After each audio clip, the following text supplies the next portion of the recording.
We are joined this morning with the Insights team. So we've got Susie and Caroline in there. So what I'll do now, I'll hand over to Susie, who will kickstart the session for us. Thank you, Susie. Thanks a lot, Sam. Hi, everybody. I'm Susie. Some of you may already know me. I'm joined by Caroline Dean. We're both from the Insight team. I work on market and competitor. Caroline works on consumer. Just a quick overview for those of you who may not be familiar with what the Insight team do here at Green King. Basically, our objective is just to help everybody around the business sort of gather data, research, intelligence about how to sort of better run pubs, operate pubs, how to better market to people. We help loads of various teams around the business and support them with the data that we have access to. So what are we going to cover today? I'm going to kick us off by talking about market trajectory 2025, how that was sort of looking towards the end of 2024, and then how that's going to potentially impact the way that the market looks in 2025. Then Caroline's going to move on to talk about what consumers are looking for from pub experiences this year and what sorts of things influence their choice of pub to visit. And then we're going to move on to maximising those upcoming calendar dates, those key events that are coming up, and what customers are wanting from Mother's Day and Easter, which is sort of the big next two ones in the diary. As Sam said, I'm happy to take any questions at the end. So with no further ado, I will move on and I will talk about Market Outlook 2025. But to start, we're going to take a little look back at the performance trajectory for H1 2024. So it's worth pointing out, we're currently in the process of analysing the full performance picture for H2 and the full 2024 picture. But what we're seeing so far does appear to be a continuation of what we're seeing in H1 versus the previous year. So in terms of the number of visits being made across hospitality, I don't think there's many surprises here. Pubs and casual dining have continued to see decline, although it's worth calling out that the independent and tenanted and lease side of pubs saw growth in visits, which feels like a beacon of light in terms of opportunity for us. Coffee stands out as an area of growth, as do delivery and fast food. Now, part of this will be down to an increase in the number of outlets. Again, we're in the middle of another big piece of work of looking at what areas of the market are growing in terms of outlets. But we know that Greggs has continued to expand in the coffee and sandwich sector. And in fast food, we're seeing huge growth amongst American cuisine-led operators. Specifically, fried chicken seems to be having a bit of a moment, like the likes of Popeyes, Wingstop, Slim Chickens, all of those are sort of growing quite fast at the moment, and that's helping to contribute towards growth in that QSR fast food sector of the market.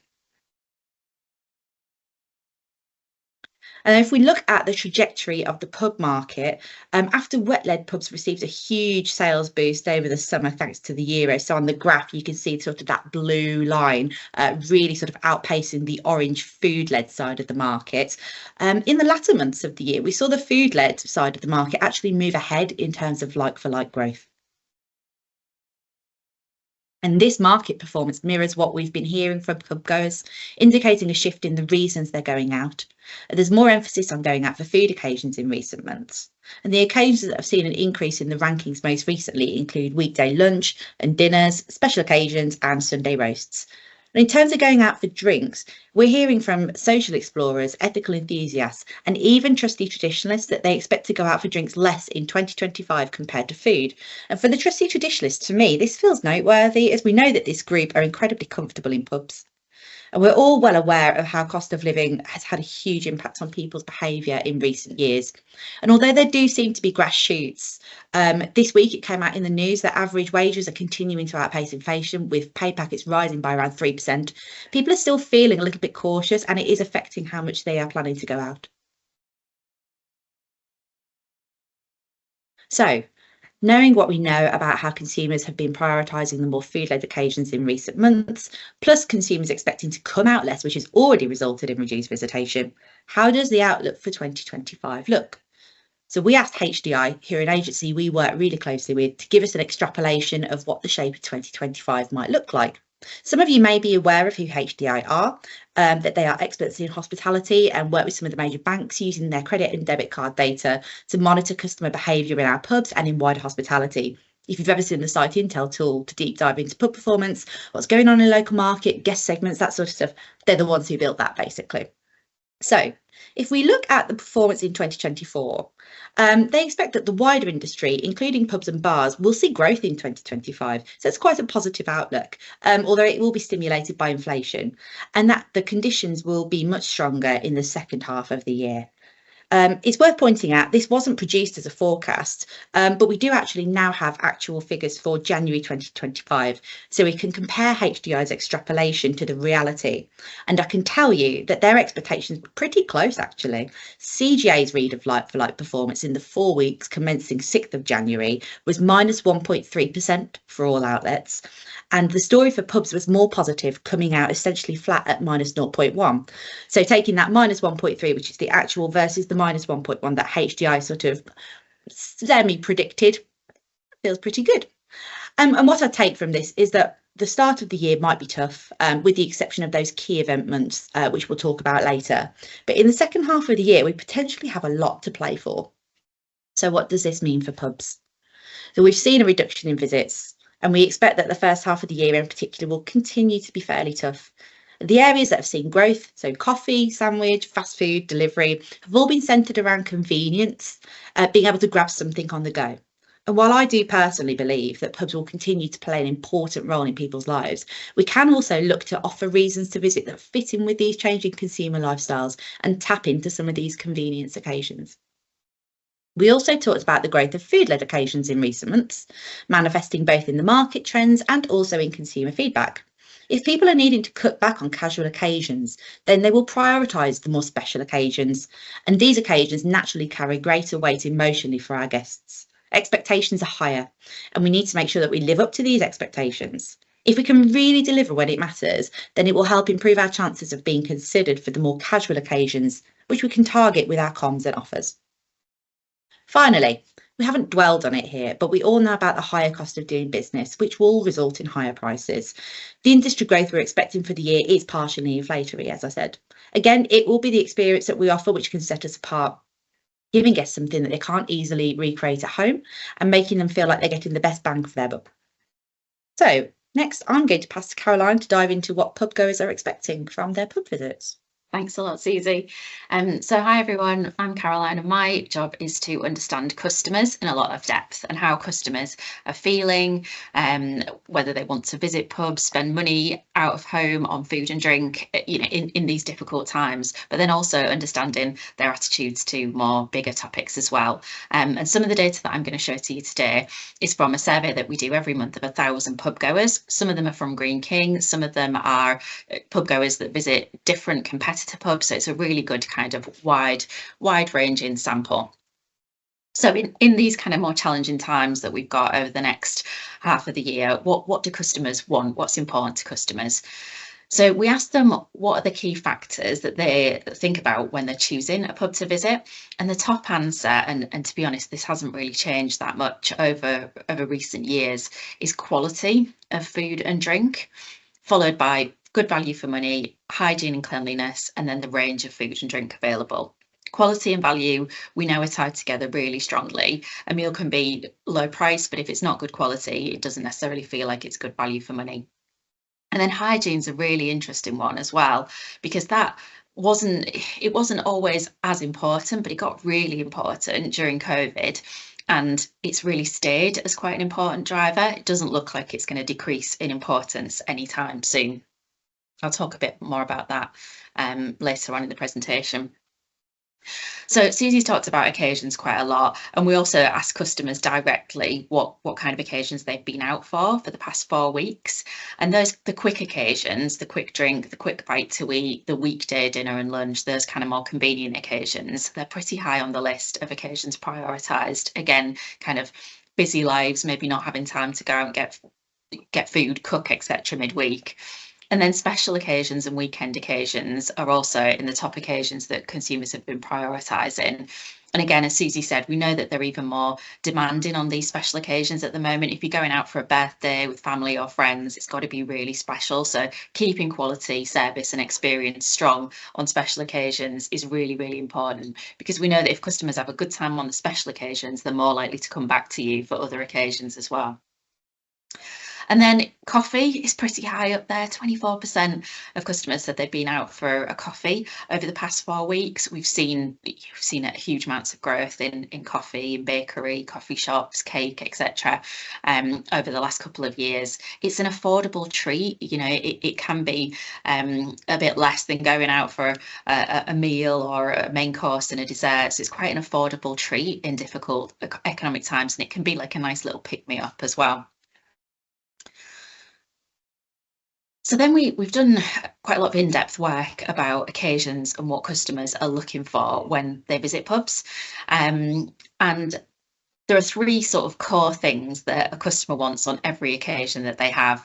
And wanting to feel relaxed, I mean, some of these things probably, they might seem really obvious, but I think they're really important things to reiterate and to just kind of almost, in these difficult economic times, do a bit of a quick check back on and make sure that, you know, all of these boxes are ticked. So being able to feel relaxed is a core need, and it means different things to different people, but generally creating an environment where people feel really comfortable is key. Catching up with somebody, socialising is always a key motivation for going to the pub.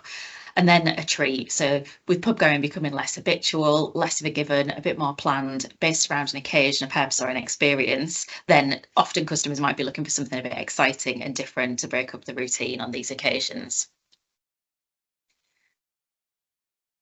And then there are certain things, sort of more functional things, that need to be right when customers visit a pub.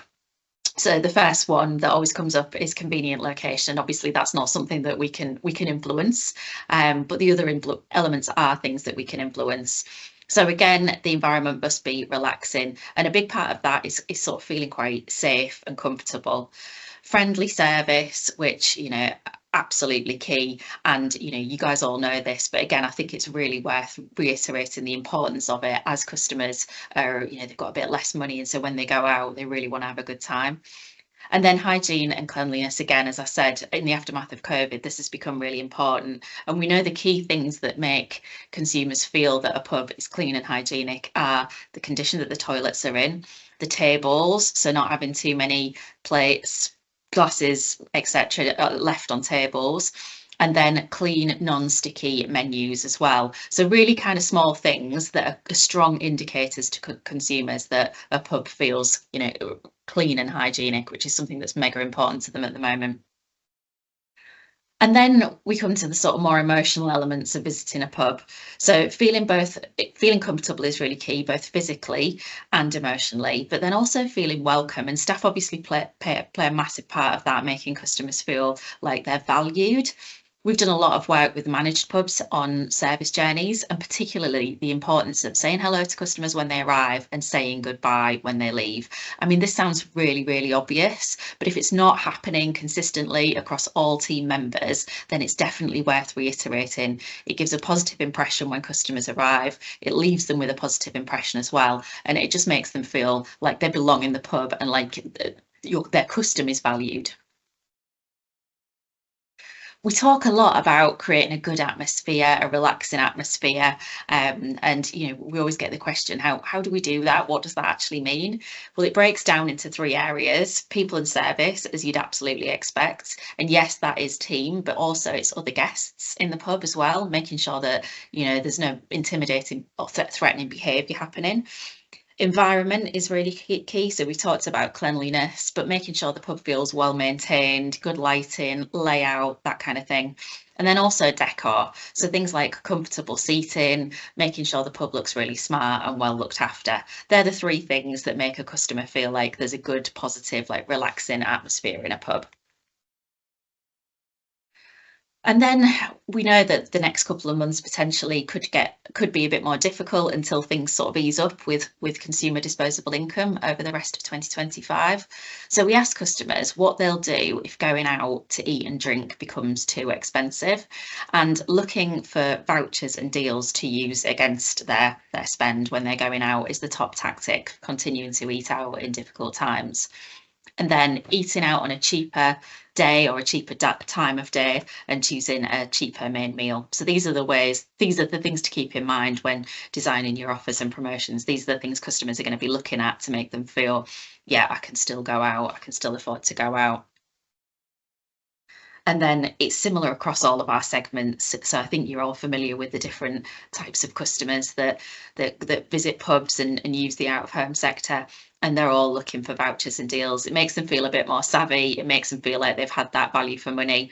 And then it varies a little bit across segments as well. So, for example, trusty traditionalists, they're a bit more likely to visit a cheaper pub, restaurant, chain or outlet, whereas social explorers, they're more likely to eat out at a cheaper time of day, choose a cheaper main or skip a starter. So depending on your customer base, there might be different things that you'll see happening when customers' income is squeezed. So just to leave you with what I feel are the key points from the feedback that we've had from customers. So keeping food quality high, so customers feel that they've had good value for money and a strong focus on hygiene and cleanliness. Making special occasions the best experience possible, and then quicker, convenient occasions more seamless. This will keep customers coming back for the occasions that we know they're still having and prioritising. Think about atmosphere, making customers feel safe, feel welcome, feel comfortable and relaxed, making sure the pub looks really well looked after and cared for. Are there footfall driving offers you could consider to increase return visits? Get customers in when they're trying to save money, because we know there are certain things that they're looking for to help them continue to eat out as their disposable income's a bit more squeezed. And then look at the role of hot drinks as well, and could that play a role in your business? If people can't necessarily afford to come in for a meal, could they come in for a hot drink, a cake, something like that? A small treat, a bit of a pick-me-up in this difficult climate. It's an area that we're seeing real growth in. Just we're always looking a bit further out to the future. So yes, we look at now, cost of living, how customers are feeling now, but we're also looking at what's trending and what's developing and what's kind of, what's going to be next, I guess, for pubs. And then just a few more kind of longer term things to think about. So drive more compelling reasons to visit pubs. Are there any events that you could host that would appeal to people in your local community? My local did a really nice wreath making class on the run up to Christmas, often do a bit of like cheese and wine pairing. So what do the people in your community, what kind of events are they up for? It's worth getting to know the local community a bit more and seeing kind of what charities are in the local area. Is there a running club, for example, that would want to come in for a drink and a bite to eat after a local run? So these are all kind of reasons to get people in that are a bit more out of the traditional remit of pubs, but are likely to become more popular because we're seeing more and more of this happening. And then driving safe experiences and inclusivity as well. So really making, everybody in your local community feel welcome in the pub is going to be key. So there are a couple of seasonal occasions coming up, and we've spoken to customers about these occasions, visiting pubs on these occasions and what they want for pubs. So I'm going to start with Mother's Day.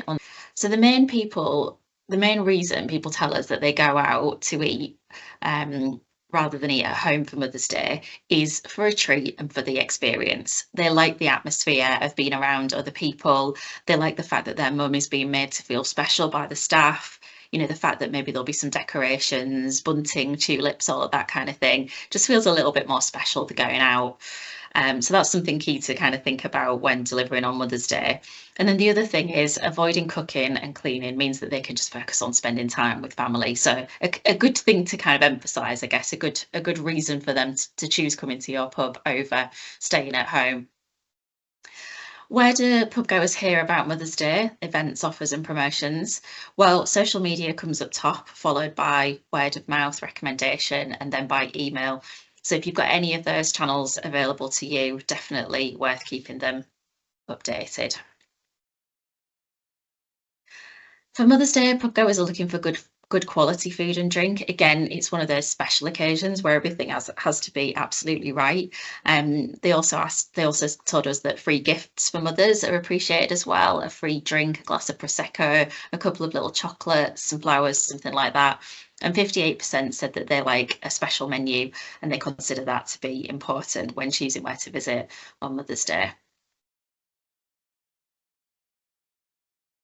So telling guests about how we can help them celebrate their key events is really, really important. Yeah, definitely. And when I was sort of looking at this, it just made me reflect on what we see out in the market and amongst our competitors. I mean, we see it in supermarkets, right? Christmas isn't even over and we're seeing Easter eggs on the shelves and Valentine's Day cards available. And Valentine's Day is just over. And now every single bit of POS I've seen outside a pub has changed immediately from Valentine's Day through to Mother's Day. So, you know, competitors are there like really early trying to make sure that they capture that visit, like make sure that they are the ones that are being considered for people to come and celebrate that key occasion. They're really going after it. And so should we too. So I'm going to talk about Easter. Now it's really, really late this year, actually. So hopefully we're going to get some good weather, but it's sort of the Easter Sunday is the 20th of April. So we've got that Easter weekend kind of mid to late March. And why did pub goers celebrate at pubs or restaurants? Treat comes up again as the main reason for choosing to go out to a pub over Easter. But then tradition is actually the second biggest reason. People who have booked before, we can be targeting them and trying to get them to come back to us. Hopefully they had a great experience last year and they want to come again and celebrate with us. They also call out spending time with friends and family, being able to socialise in a relaxed atmosphere. And some guests also appreciate when pubs make an effort to put up Easter decorations. How can we encourage pub goers to visit for Easter weekend? Well, some of the things they want to see are Easter themed food, followed by Easter egg hunts and themed drinks as well. So around sort of the competitors, again, we see some really creative cocktails from competitors, mini egg and cream egg flavours like chocolate cocktails, but also we've seen decorations. There's obviously a family theme coming through for Easter here, so there's special foods available and then the special drinks available for the adults. So there's having some chocolatey options for both the children and the adults, aka the big kids. But just offering something a little bit different can help make pub goers choose one venue, hopefully one of our venues, over another. So let's now understand consumer segmentation and the HDI tool. 6 segments were created to represent the UK's population. Each percentage figure shows how much of the population each segment represents. Consumer segmentation is a process of dividing people into groups based on common characteristics so companies can build propositions to market each group effectively and appropriately. Here on the screen you have got the 6 segments broken down with a little bit of information around each one. Why not ask your BDM during your next business development review to open up the HDI tool and really dive deep into what your consumers are saying around your marketplace. If you want to find out what consumer segment you are, scan the QR code on your screen now. We're at the end. Hopefully that's giving you some food for thought on how to keep driving customers during these more difficult economic times. Susie, Caroline, thank you so much for taking your time. And it's really insightful and really, really helpful. Really do appreciate it. Really look forward to the next session, which will be half year, see what our customers are saying to us then. Great. So I'll draw the call to an end then. Thank you, everybody, for dialing in. Really appreciate it.